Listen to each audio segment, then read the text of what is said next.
This is how you can convert a FAT32 USB drive to NTFS without losing data. Then once you have File Explorer opened up over here in the left sidebar, you can select the one that says this PC. So once you are in here to your USB drive, you can right click on it, and I'm gonna go to Format just to show you that it currently says File System FAT32.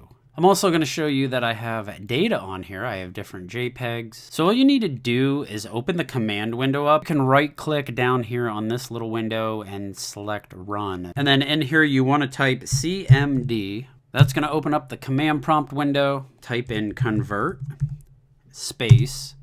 And then you want to put the drive letter, like right here it says H. So you just want to put H in there. It can be a lowercase h or an uppercase. So just put H in there, and then the colon, and then a space and a forward slash, and then FS, another colon, NTFS. Hit enter. That should go through and start the process. So before I go up here and check the drive to see if it changed over okay, if you're getting a notification or a pop-up during this conversion process and it's telling you the drive is in use, you need to unmount or something like that, and you need to type Y and hit enter to continue, go ahead and do that. Also, here's another message you might get. This one says the drive is dirty and cannot be converted. So if you get this message, come into your drive and right click on it and then come down to where it says properties. Then in here you can go to tools and you can select check disk, and then the one here that says scan and repair drive, you can go ahead and select that, let it go through and do its thing, and then you want to give your computer a reboot and try the process all over again. Everybody's situation's a little bit different, but now if I right click on this and I go to properties,